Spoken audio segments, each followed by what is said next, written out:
You're listening to a Brawl Network production, and this is Meanie's Bird Recap. Can you feel that thing that's oozing out your doggone hands?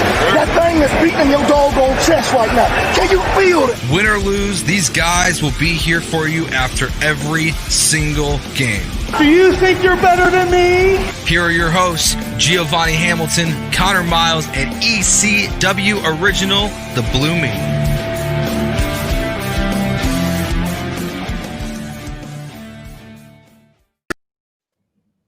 All right, guys, thanks for tuning in to Meanie's Birds Recap, only on the Eagles Brawl. Sorry for the delay. We had to help Meanie's get his lights up, get all ready for the show. You know, it's not very positive episode, so we had to bring some positivity any way we can. Giovanni, he doesn't even have his lights on. Meanie brought the lights, but not Giovanni. That's how you know the Eagles lost. I remembered to put on the Eagle shirt like 2 minutes before I signed on. I was like, oh, yeah, we're talking the Eagles. Why not throw on the Eagles shirt? Well, I noticed it's Jerome Brown, right? Is that a Reggie White or Jerome Brown shirt? Reggie White with the Jerome. All right, cool. So I got Dawkins on, and the theme here is we're not going to support anybody on the team right now. Oh, yeah, all the way. Yeah, he's got a temple. All right, guys. So yeah, we do have an obligation to fulfill. We do do a Birds recap show, but today we're going to talk about the Phillies. So, just kidding. So let's get into it. The loss. 23-17, but it was really 20-9 in my book. That the rest is garbage time. Doug Peterson, Carson Wentz struggle against the 32nd ranked pass defense, one of the historically bad pass defense. Dakota, great question to start it off. What is the best hard liquor to drink, Meanie and Connor? That was rough last night. I could not agree more, man. It was very tough to deal with. I'm sure Giovanni has a good opinion on what to drink, too. We should include him on that. Come on. Anyways. The best hard liquor to drink during the Eagles game is yes. All of it. Yeah, all of them. Yeah, literally all of them. Christmas tree it. Get them all in there. Yeah. I drink Captain, though. I definitely drink Captain. South Philly basement wine. Why not? Yeah. Uncle Jimmy's South Philly. Uncle Jimmy's South Philly basement wine always hits the spot. All right, so I'm gonna start the show off with just saying real quick. Sure. I'm done with Doug. I'm done. He lost me last night. I was at the point where I'm either you fire Doug or you don't. I was in between. But now I'm at the point where I'm just like, it's over with, guys. I know that there's a crowd out there that blames Carson Wentz. There's a crowd out there that blames Doug Peterson. There was a crowd out there that blames Howie Roseman. You blame them all.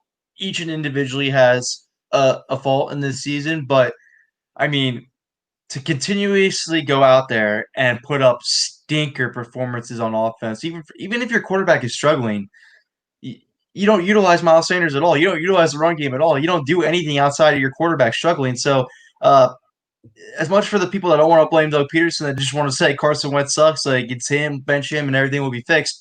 Doug's not doing anything that can give me any type of confidence for that. And I did run a poll on Eagles Brawl because I wanted to see this. The question was, do we believe as Eagles fans that Doug Peterson, this current staff, can develop Jalen Hurts? And 86% out of like 400 votes said no. So why would I think a changing quarterback is going to make the Eagles any better, especially with what I'm seeing on offense? The vanilla play calling that Meanie says every single week since he's been doing this show. Yeah. Every single week since he's been doing this show, we talk about the vanilla play calling. Not even it's vanilla, so it ain't even that good of a vanilla. It's just it's like dollar store Bobo brand vanilla, you know? Yeah, it's not even a good French vanilla kind. I don't think. I was telling Giovanni off the air. Coaching is just like playing because you need a rhythm, and once a coach gets in a rhythm, the play calls come naturally, the execution comes flawlessly because he's calling the correct plays at the correct time. Doug Peterson has no rhythm at all this year. We want to talk about Carson not putting any rhythm up. His head coach who's calling the offense has no rhythm at all this year, has no type of consistency. I don't know what he's doing. And then exactly what Dakota's saying here. Why is Alshon out there? Why are you targeting Alshon these last two games? He's a shell of his former self. How is it that we get Alshon back and all the rest of the receivers have regressed? Travis and Fulgham has disappeared. It's just like it's been this like albatross around the receiving core. I mean, I love everything Alshon Jeffrey singular. I know everybody likes to call him Alshon Jeffries, but Alshon Jeffrey, I appreciate everything he did in 2017. I loved his attitude. Hey, I even love what he did in 2018. Except for dropping the ball in New Orleans. But it's just time. It's time to hit a refresh button on the some of these players, and I can't see how Doug Peterson lasts past this season. If I have a car, or and my car, there's a problem with the car, I keep taking the same mechanic, and the problem doesn't get fixed. It's time to find a new mechanic to fix that car. Now, Carson Wentz is a talented quarterback. He's a great quarterback, but he's just being mismanaged. In wrestling, they often fire the talent and say, well, creative had nothing for you in the world of professional wrestling, which seems, backwards. If you can't find anything for the talent to do, you should fire the writers, right? Same with football. If Carson's not producing, that's bad coaching. We saw what we could do with good coaching, and somebody to, he needs that good cop, bad cop. He doesn't need a coach that's his buddy. So, I mean, like, he's got, sometimes it's like, and I hate to say this over and over again, but it's like a parent that wants to be a friend instead of a disciplinarian. If you let your kid, if you're more of a friend to your kid than a parent, then the kid's going to walk all over you and nothing will ever be learned. But Carson needs that person in the ear to saying, look, knucklehead, what are you doing? Why'd you do that? What's up with your footwork? How come why are you staring down your receivers? I'll put number 2 in if you want me to. Oh, please. Yeah. That's what we need. I completely agree with you. I brought it up last week. Andy Reid benched Donovan McNabb in 2008. And the next week, Donovan came out and killed the Arizona Cardinals on Thanksgiving night. And then they had to run to the playoffs where they snuck in on the last day in the 44-6 game against Dallas. And then they got made all the way to the NFC Championship game. Donovan got benched that season and came out guns a-blazing because he didn't want to know. There's something about when you get disciplined, you don't want to know that feeling twice. If you sit down, and I say this week in and week out, they haven't done Carson Wentz any favors. Between everything with the Foles drama, okay, now Foles is gone. This is his team.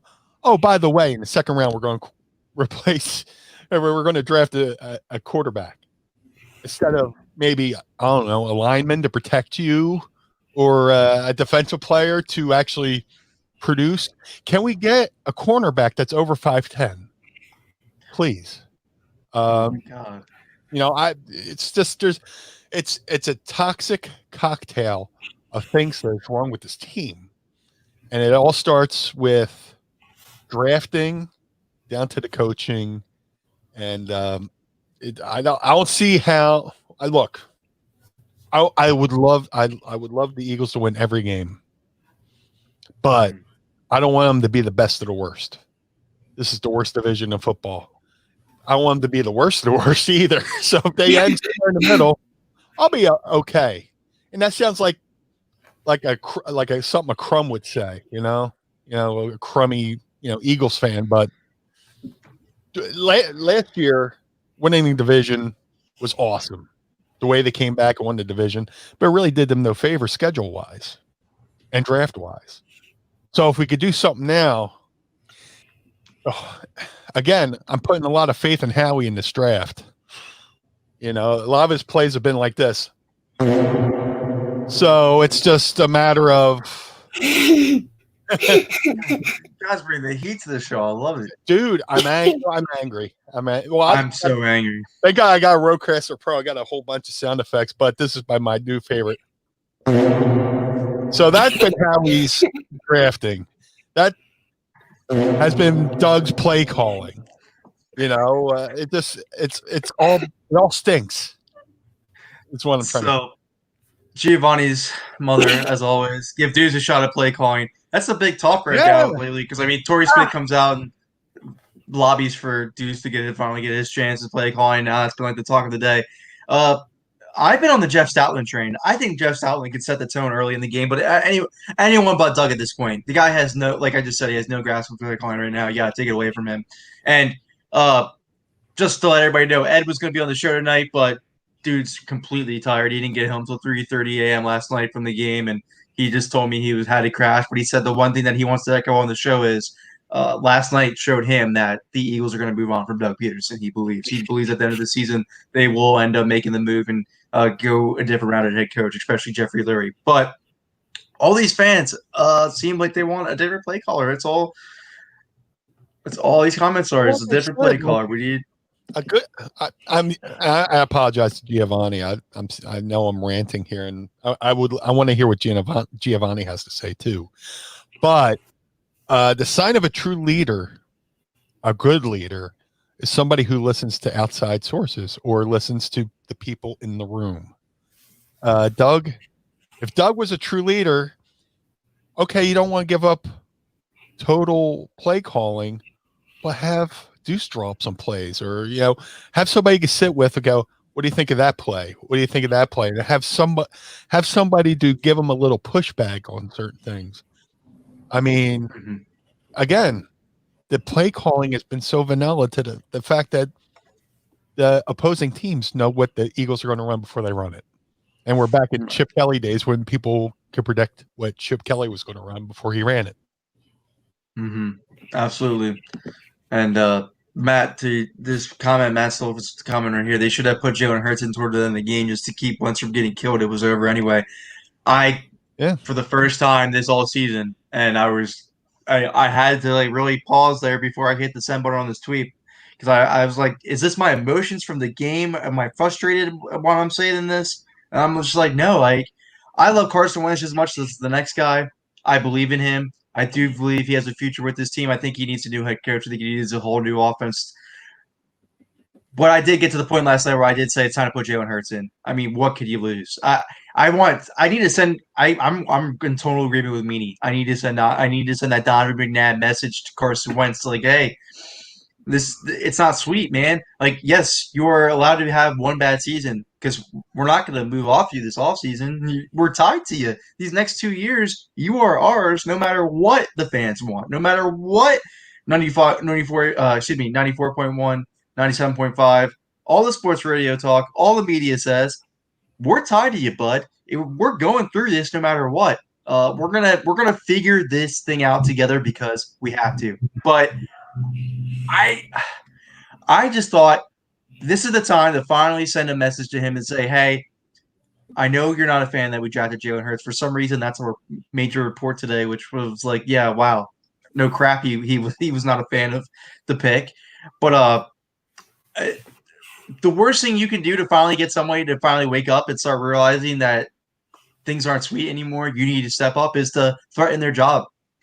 It's to threaten their jobs. And I think he would make him up a little bit and bring out the fire in him and make him finally realize, like, I can't play like this anymore. I have to finally just put it all in my hands and let it rock, and whatever happens, happens. And I just don't see how this offense is helping him do that at all, or Doug Peterson for that matter. But I did get to the point last night where I said put Jalen Hurts in. All right, Giovanni, it's finally time to hear it, man. Give your thoughts right here on the recap. Give Deuce the play calling, please. Please. For my sanity, I need it. Because Deuce would use a run so much more. It seems like Doug uses a run until Miles Sanders gets into a rhythm, and then he's like, oh, we don't need it anymore. No, that's when you need it the most. And I don't get his play calling, man. That Jalen Hurts stuff is not working. I don't know why he keeps going with it. Yeah, it's almost like you said, he's like a kid with ADD. Okay, I gave you enough passing to get you off my back, but I mean, I gave you enough run plays to get you off my back. But here's some more passing, you know, and being the quarterback and being set, the back, the backup to Brett Favre. I mean, yeah, he's going to be a gunslinger. Why not collaborate with Deuce on run plays and stuff like that? I mean, Deuce was one of our best running backs ever. I mean, as part of the three-headed monsters with Westbrook, and gotta do something, man. You gotta do something. And you know what? There's an interesting perspective from watching last night's game too. Listening, because I mean, we're Eagles fans, right? We're here in the Philadelphia area, but to hear the national play-by-play guys talk about this team, I mean, they pretty much said Carson's a good quarterback. It's just the team's really doing him no favors.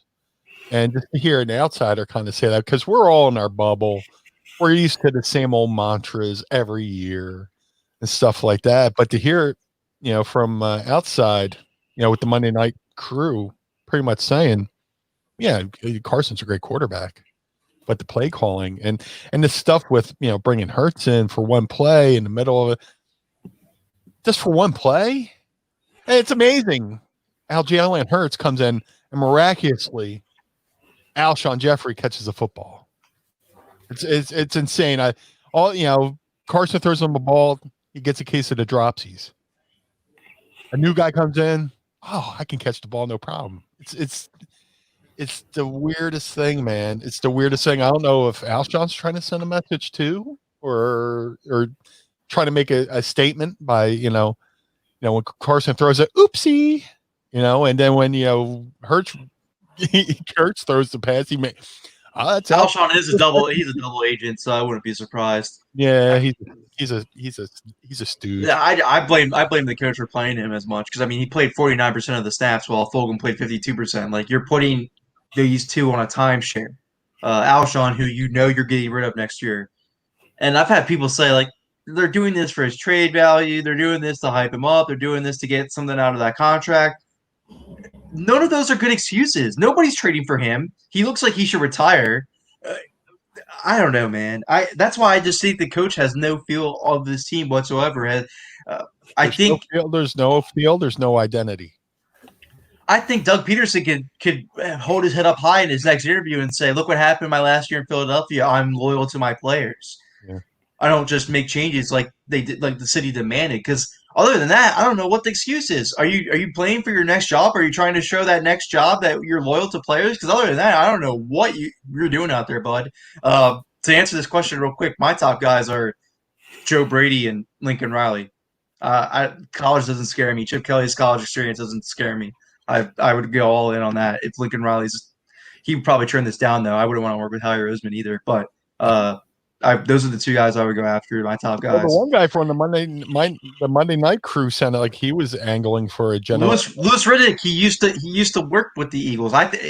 He was angling for Howie Roseman's job really because him and Howie had known beef. They had known beef. Really? They did not get along with it. Louis Riddick used to be in the player personnel department during the Dream Team years. But I mean, because I've had some people on Twitter bring that up and like, you really want to bring this guy back because of that? I'm like, he didn't have full say back then. That was still Howie's team. That the reason why the guy is so against Howie Roseman is so hell bent to go after him like this is because they butt heads and Louis thought Howie was wrong and from up to this point, Louis is looking like the right one in the situation. But to Dakota's comment right here, I don't know why the only throwback shoulder fades to Rager. Everything is backwards. Doug Peterson can't scheme for receivers.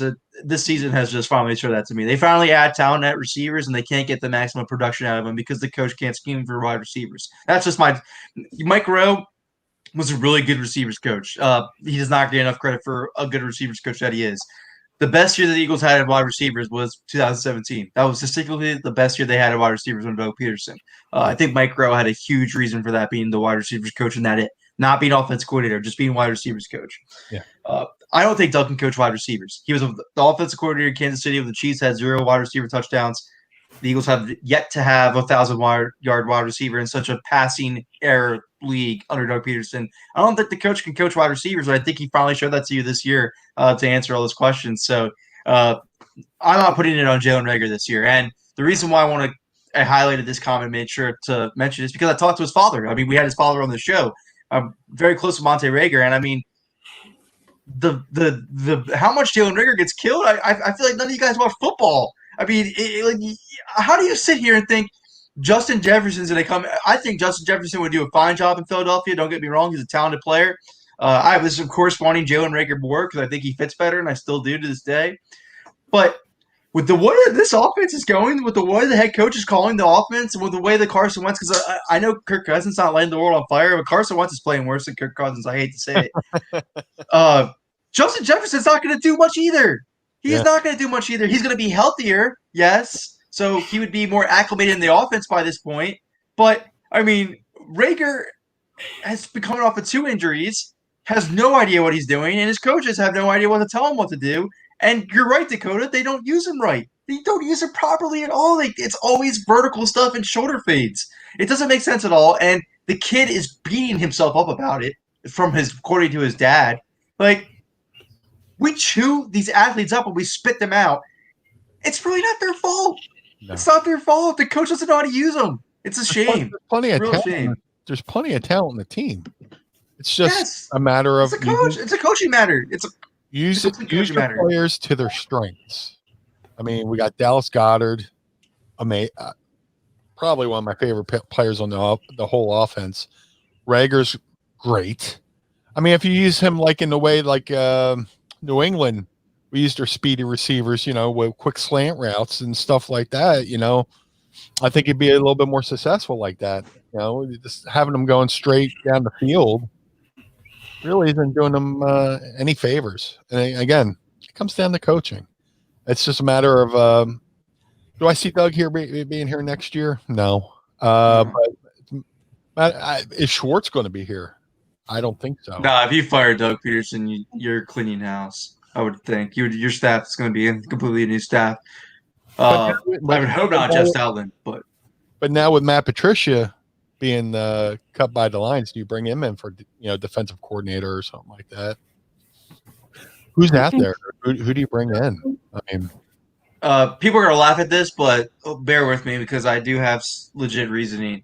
Sure, Gus Bradley. I'd bring in Gus Bradley if the Chargers clean house on their staff for defensive coordinator. I think he's actually a good defensive coordinator. I think it's more of the Chargers are more injury prone than the Eagles, to be honest with you guys. They go through injuries time after time again. I think Gus Bradley could actually bring a talented defense to Philadelphia. But other than that, that's a conversation I'm gonna have with you guys in the offseason because I don't really have any answers for that right now.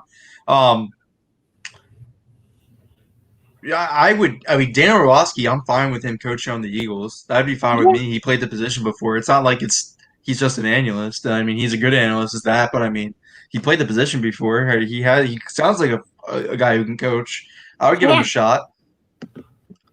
I like to break down the film too. I mean, he does it in a way that makes sense.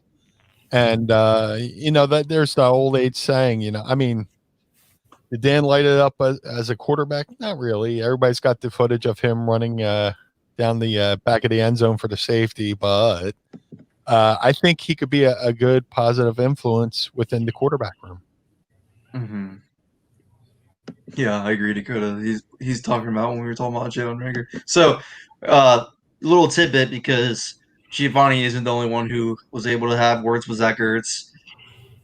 Words or they talked? Oh no, he had legit. No, he had legit conversation with it. But this was actually one of my questions to him just to gauge his opinion. I'm not sure. I don't know if I personally believe this myself, to be honest. But he said he doesn't think the Eagles use J.J. Arcega-Whiteside right, and that he thinks he would be good elsewhere. So. A player believes that. Do I believe that though? Not so much. He doesn't look like a football player. And I think from everything he's shown so far, he doesn't look like he can play the game of football in the NFL. Now, I wasn't that big on him at Stanford either. So, me personally, no. But at least the star tight end for the Eagles thinks that he's just not being used right, and he can do well somewhere else. And he's not obligated to say that about anybody. No, he doesn't have to. Yeah, he didn't have to. That was a personal opinion. I'm sorry. That was a personal opinion by him. Yeah. So you're right. He didn't have to. Yeah, and I fall into the same trap every year. The off season he got JJ got drafted, and again, like when it comes to college, I'll listen to where everybody. I really don't follow college that much, but I fell into the trap of he looked great in preseason, and I put him in my starting offense on Madden, but when it came to the actual when they were going live with the regular season, it was just like, oh man. Can we rewind this and go back and get Metcalf? But please, yeah, that'd be great. Please. As much as it hurts to say it that we could have had him, and we could have had Justin from the Vikings too. But good Lord, man. Yeah, I don't know if DK Metcalf is different. This team's doing Carson no favors. This team is no, it's not. So that's a good question. Are we firing Howie Roseman? So let's just segue into that. You're not, Giovanni. Nope. Because do you not want them to, or you don't think they will? I don't think they will. Okay, that's a good one. But do you not want them to though? It all depends on how he drafts. If he drafts bad next year, no. You can. Okay. Yeah. So, that's a good opinion though. So you clearly think that they keep Howie Roseman next year though. Yeah, I do because I've been saying this all season. I know we always talk about it. I don't know how you can tell a new guy to come in here and fix this cap mess. Yeah. Yeah. Very good point. Exactly. That's my point too. I completely agree with him. I said the same thing. It's not that I want Howie Roseman here, because at this point I think if you're gonna look like this, and the common denominator always of the Eagles' struggles seems to be Howie Roseman, I'm fine with cleaning house on everybody. But again, I think you're asking a new GM that comes in here, awful situation to handle. But he also might just get rid of the guys that we all have emotional attachments to that need to be moved on from, that the Eagles have struggled to move on from before. Maybe that's what they need too. So Jason Peters. Yeah. Seriously. Playing right guard with a bung toe, man. Allergies. But I agree. I do agree with Giovanni. Plus, it's Jeffrey Lurie. That's Howie Roseman's his son.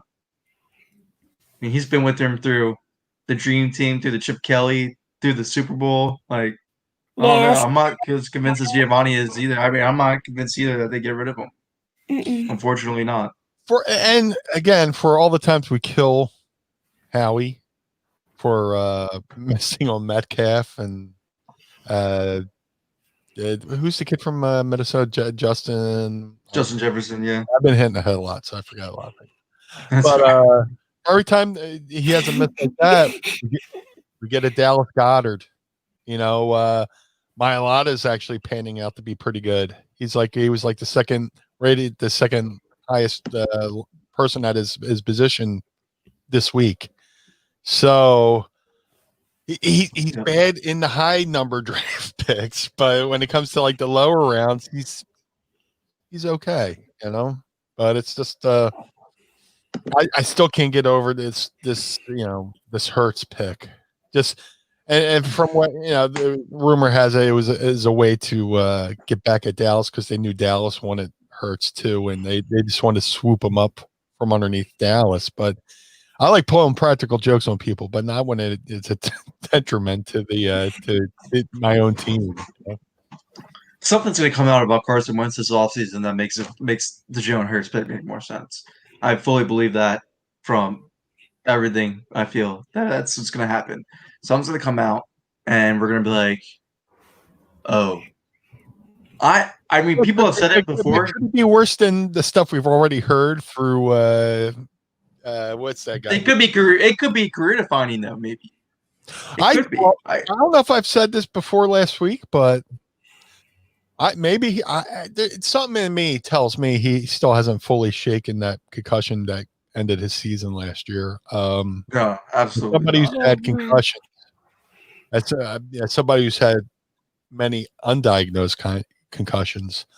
Those tend to last for a little bit, and when he's getting sacked at the rate he's getting sacked and getting hit, he's playing a little skittish. He used to be pretty good at sensing pressure. Now he's just not at all. And I don't know if I can completely blame him. He gets it every single snap lately with the offense. Yeah. I mean, 11 different combinations will do that to you. But yeah, I, much as this is also him going, all right, Doug, I'm playing your game plan, and your game plan's not working, and he's just going along with Doug's plan until the team sees that it's not working. Not even that. I can't blame him if he does that. No player is going to not disobey. Just going to go out there and disregard his coach. Like that's not how football works. It's not. It's our job. It's his job to listen to the coach.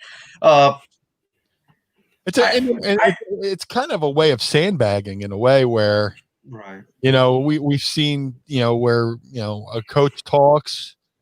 And here's finally what I'm going at with this. This is what I'm going at. Where Dakota always has to hit on the truth. I've seen people say it this week. I said it in multiple. Think like 2 pod episodes. To not think that this guy can pull an Andrew Luck, I think is a little. I'm sorry. I think we're kind of short sighted if we don't think that. At least that's not in our back of our minds. I think Carson Wentz has a lot of heart. I think he will play for the city of Philadelphia. I'm not necessarily saying he will pull Andrew Luck, but I mean, he's a God-driven person. Yeah. He doesn't have to please anyone in Philadelphia. He doesn't care if he pleases anybody in Philadelphia. He just wants to please God. He has a newborn baby to think about. He has a whole entire life he's completely fine with. It would not shock me. It seriously would not shock me if he does take a step away. And if he does, I think the concussion might be a huge reason why too, Meanie. I think there's really a root to reasoning there. Look at the Kevin Cobb situation. He got that one killer concussion opening game against the Packers. You remember reading about that concussion stuff with him, man? He forgot his name a lot. Yeah, that's insane. There's I remember that perfect. There's a great documentary. If you go on Google, it's on PBS is streaming it. It's called A League of Denial. I believe that's what it's called. And it's what they based the Will Smith concussion movie on. And you watch a lot of these players. They talk to a lot of players. They talk to a lot of agents about the effects of concussions. And there's one telling story. And I know he's a Cowboy and we all hate the Cowboys, but there's a story with Troy Aikman where they're in a game against San Francisco. I want to say it's the NFC Championship game. And he gets laid out. And Cowboys going to win. And Troy and his agent are at the hospital. And his agent walks in and Troy's face lights up and goes, "Hey, how you doing?" His agent goes, "Good. How you doing?" He's like, "I'm okay." And Troy goes, "Did we win the game?" And this agent goes, "Yeah, you're going to the Super Bowl. You won." "Oh, that's awesome." 2 minutes go by. Troy Aikman goes, "Hey man, how you doing? Did we win?" He totally forgot the conversation he had 2 minutes before from a simple concussion. Now, I don't know if that's the kind of severity of concussion Carson got. His hit was vicious. It's something to ponder. It was a hard hit. I was there and you just heard the smack. Really? Yeah. But yeah, man. I hope it's not that case. I hope it's not an Andrew Luck case. I hope it's just a case of him biding his time until they get a new staff in there. Maybe he's just playing the weight game and go, "Hey, I'll go by your rules until your rules no longer work," and they bring in somebody new and present a whole new list of people to guide him because it's not working right now. I don't think he has confidence in the play calling. He definitely doesn't have confidence in his line because he's getting killed. So I hope it's not, a situation where he's contemplating early retirement. But it's something to ponder. I can't say 100%. No, that's definitely not it, because we don't know either the severity of the concussion or him just biding his time, waiting to find a new head coach. Yeah. It's crazy. So let me do some quick ad plugins real quick before we finish up. Football is here, and so is your Shut Up Millions. Now, before I finish this, actually, I know football is really depressing this year for us Eagles fans, but I mean, Eagles Brawl, you guys are tuning in. We love each and every one of you. Our views have been slightly affected, I think, because of the election thing. But yeah, we're trying our best. So not only can we bring this to you during such hard times, but we can also bring to you DraftKings and a chance to win millions of dollars. So you create a DFS account. You go to DraftKings.com. Just make that real quick. The minimum deposit is $5. And then through the Eagles Brawl promo code, through our partnership with DraftKings, you will get a free entry every week to win millions. So you go to dkng.co/brawlpod. That's BRAWLPOD to play for a chance to win millions. Thanks for our partnership with DraftKings. Also, Christmas time's around the corner. Carson Wentz and Doug Peterson could definitely use this because they'd have to find their balls. So go to manscaped.com, use promo code BRAWL, BRAWL, 20% off your order plus free shipping by using promo code BRAWL. We are Manscaped Pod. And before everybody kills me for my language with Giovanni, he goes 41-19 on Call of Duty. I think he hears enough with bad language as is. So that might be something that Giovanni that people don't know about you, Giovanni. You're actually a really good Call of Duty player. I'm level 55 already in Cold War. Yes, sir. There we go. I thought you were going to say. I thought you were going to say. I didn't know. You might not know this about Giovanni, but he curses like a sailor. Yeah, you might not know this about Giovanni, but yeah, no, he would never do that. Pre-show, I had to take off my earphones because I'm Giovanni. I dial it back, buddy. Rewind that.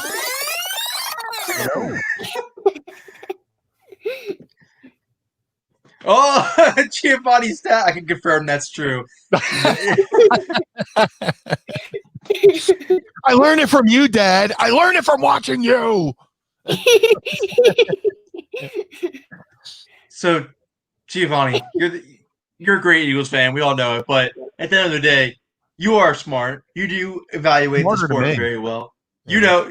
You know what you're talking about. Let's hear how Giovanni would fix the Eagles. Let's hear it. Lay it all out for us. Lay out your whole entire plan to how to make the Eagles a good team again. Make the Eagles great again, Giovanni. First of all, fire Doug. He can take his ice cream and go. Probably fire Jim Shorts. Get a new defensive coordinator. I think it's time. Probably you definitely have to get a quarterback coach and definitely an offensive coordinator. You need that Coach Steph Weaver in your life and that Frank Wright. I think you make Deuce. People might not like this opinion, but make Deuce the head coach and see how that works out. If anything, I don't even think this would happen, but if they happen to just let Doug go a couple games before the end of the season and have Deuce take over play call and just see how that goes and see if that lights a flame underneath these players. You know, these players might have a legit ice cream headache from Doug. And I mean, it's just like what Detroit did. They fired Matt Patricia, and they're going to see how his backup does. You know, when the Eagles fired Chip Kelly, they had the offensive coordinator step in, and the team played a lot better once Chip was gone. I don't know if you would let Doug go with maybe like 3 games to go in the season and hand over the reins to Deuce. It might be a bold move, but just like how people go, oh, bench Carson to see how Jalen Hurts does. Maybe you got to bench Doug, or tell Doug to take a powder and just give the reins over to Deuce and see what Deuce can do. See if these players react a little bit differently. I remember it happened in Dallas when they had the Ginger took over. They fired the coach. Ginger came in and played, and the players were like, "Oh, change." Just a new set of ideas might be what the players need to hear, because right now all they hear is the Charlie Brown's parents, and it's just like wah wah wah, and they're just like, "Okay, Doug, yeah, whatever, Doug, all right, whatever you say, Doug, just pay me, play me, pay me." They're just going through the motions. Giovanni, so you think Deuce Staley should be the head coach of the Eagles, though? Let me just get that straight real quick. You think that they should, when you go in the offseason, just make him the head coach and just rock? I love Deuce. He would actually use the run. We need him in our life. We need it. He's been in the system for a while. He's been in this team for a while, and he's been under a bunch of different coaches, just sitting in the back, biding his time. Maybe this is the time to let him have a shot. Like I'm saying, I hate to call for anybody to be fired. Yeah, but I hate for it to be Doug, because no matter what, I'll appreciate Doug at the end of the day for bringing that Lombardi to Philadelphia. I'll appreciate for what Doug did for this team, but right now they're not reacting to him, and you got to do something.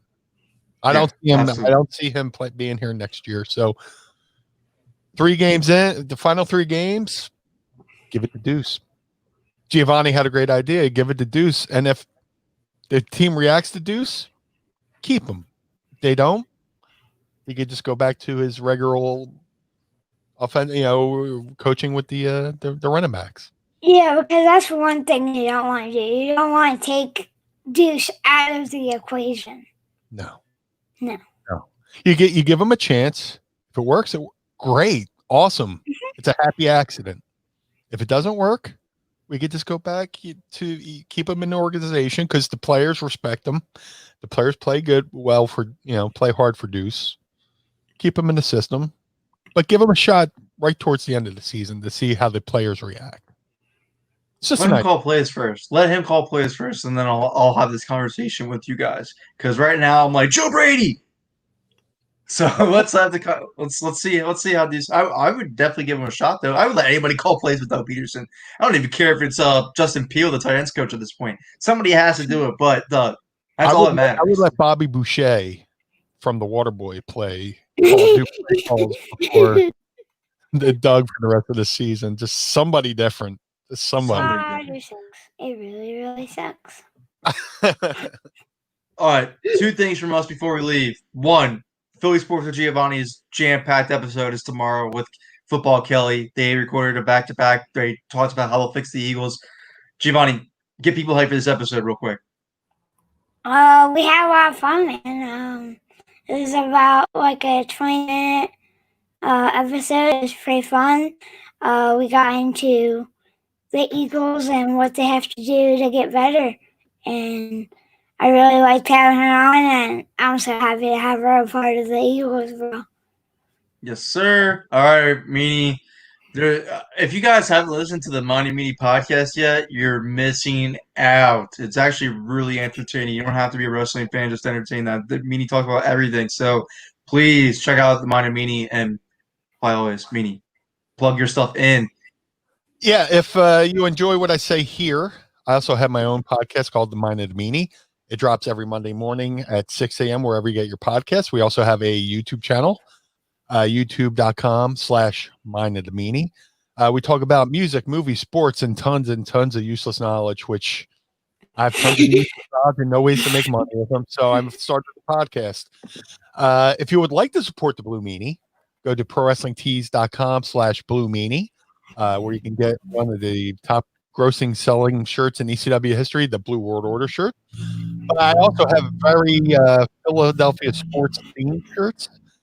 Most notably the Philadelphia shirt, which comes in Eagles, Phillies, Flyers, Sixers, and Union colors. So I'm a pro wrestler, but first of all, I'm a Philadelphia sports fan, and I got plenty of representation on ProWrestlingTees.com/Blue Meanie. If you would like to support the podcast, go to ProWrestlingTees.com/Meanie as well.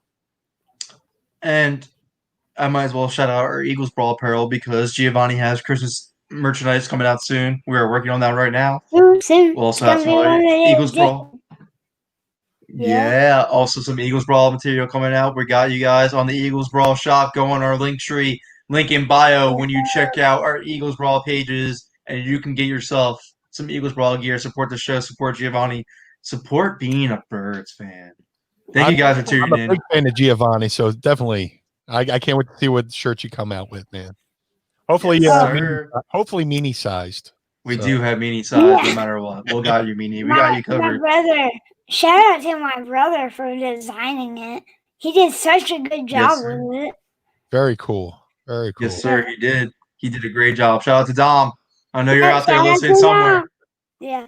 Where are you? Wherever you're at on. All right, guys. Thanks for tuning in. We greatly appreciate it. We'll be back next week for another Meanie's Birds recap. Thanks for always being here. I love you guys. This is great. Go Birds, I guess. Go where? I don't know. I don't know.